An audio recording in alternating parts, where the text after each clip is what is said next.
मला प्रश्न करायचा आहे जयंत पाटील साहेबांना, गोपीचंद पडळकरांच्या मुळे आम्हाला आमचे चांगले दिवस आले, परंतु जर तुम्ही आम्हाला दमदाटीची भाषा केली तर जयंत पाटील साहेब, मी पण वाळवा तालुक्यात आहे, धमकीला भीक घालणाऱ्यापैकी आम्ही नाही, तुम्हालाही फिरायला अवघड करून ठेवू. तुम्ही काळजी करू नका. हा सम्राट महाडिक तुमच्या बरोबर आहे. वाळवा तालुक्यात कुठल्या गावात जायचं आहे मला सांगा. वाजत गाजत गोपीचंद साहेब तुम्हाला गावात नेल्याशिवाय राहणार नाही. खऱ्या अर्थानं धनगर समाजाची काही नेते मंडळी पुढे केली, मुद्दाम जयंत पाटील साहेबांनी राजीनामा द्यावा ह्या मताचा मी हा सम्राट महाडिक आहे.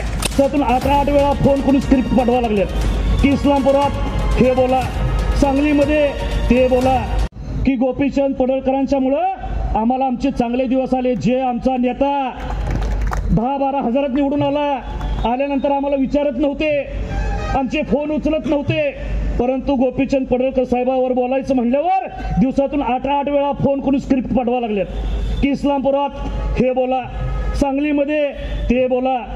ज्या नेते मंडळींना किंमत नव्हती, ज्या मंडळींचं कॅरेक्टर सुद्धा त्या ठिकाणी खराब आहे, काही गुन्हेगार प्रवृत्तीची लोक सुद्धा तुमच्यावर बोलायला लागलेले आहेत. आपण बघा की ज्यांना खऱ्या अर्थानं धनगर समाजाची काही नेते मंडळी पुढे केली, मुद्दाम ज्या मंडळींना खुर्ची सुद्धा व्यासपीठावर मिळायची नाही, किंमत त्या ठिकाणी दिली जात नव्हती, परंतु तुमच्या नावानं बॉम्ब करायची म्हटल्यावर पहिल्या लाईनीला आता त्यांना जागा मिळाल्या. आभार व्यक्त करायला लागलेत तुमचे की सर्वसामान्य कार्यकर्त्याला आम्हाला आता किंमत आलेली आहे. नेते मंडळी विचारात घ्यायला लागलेले आहेत, दिवसातून 10 वेळा फोन करायला लागले आहेत, स्क्रिप्ट पाठवा लागल्यात की तुम्ही हे बोला म्हणून. जे तुमच्यावर बोलले त्यांचं जरा कॅरेक्टर तपासून बघा. मला प्रश्न करायचा आहे जयंत पाटील साहेबांना की जे इस्लामपुरात तुमचे नेते मंडळी बोलले, जे सांगलीत येऊन बोलले, जे काही बोलले ते तुम्हाला मान्य आहे का मला सांगा. जे काही बोलले त्याच्यावर खऱ्या अर्थानं या ठिकाणी जयंत पाटील साहेबांनी राजीनामा द्यावा ह्या मताचा मी हा सम्राट महाडिक आहे. कारण लक्षात घ्या, आमच्या नेते मंडळींच्या घरातली जी मौले आहेत त्यांच्या विरोधात तुमची मंडळी काय बोलतायत, काय तुमच्या नेते मंडळींचे त्या स्टेजवरचे हावभाव आहेत, जरा तरी लाज वाटले पाहिजेत. आम्ही कुणाचं समर्थन करतो असं नाही.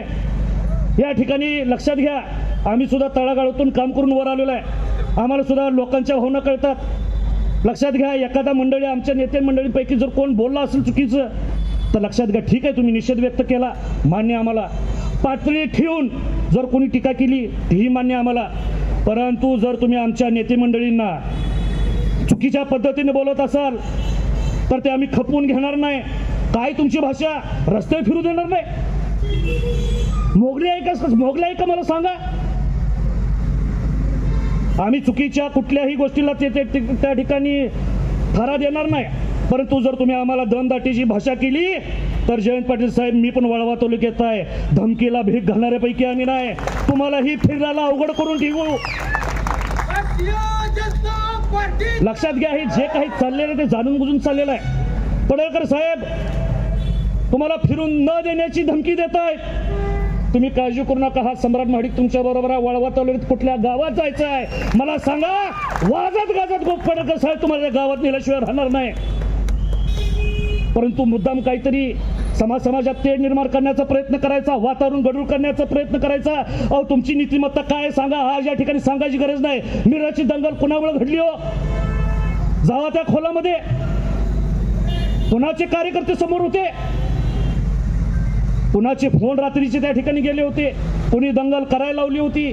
बघा, ही तुमची नीतिमत्ता आहे. आणि अशा गोष्टीला खऱ्या अर्थानं जनतेने सुद्धा, कार्यकर्त्यांनी सुद्धा थारा दिला नाही पाहिजे. या ठिकाणी खऱ्या अर्थानं आपली आता कसोटी लागणार आहे. येणाऱ्या जिल्हा परिषद नगरपालिकेच्या माध्यमातून आपल्याला सुद्धा त्या ठिकाणी दमदार उत्तर द्यावं लागणार आहे. निवडणुका आपल्याला सगळ्या जिंकाव्या लागणार आहेत, परंतु ह्यांच्यासारखा आपल्याला कुठला मार्ग अवलंबायचा नाही. आपल्याकडे एवढी मोठी शिदोरी मोदी साहेबांची आहे. मोदी साहेबांचं घराघरापर्यंत जाऊन काम सांगूया. आदरणीय मोदी साहेबांचं सांगूया. आदरणीय चंद्रकांत दादांनी जिल्ह्याच्या या पालकमंत्री पदाचं पद स्वीकार भूषवत असताना जे निर्णय चांगले घेतले, जे चांगलं काम केलं ते त्या ठिकाणी प्रत्येक घरापर्यंत नेऊन आपण पोहोचवलं पाहिजे.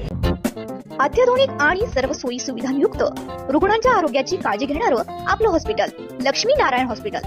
संपर्क 023 42 22 57 75.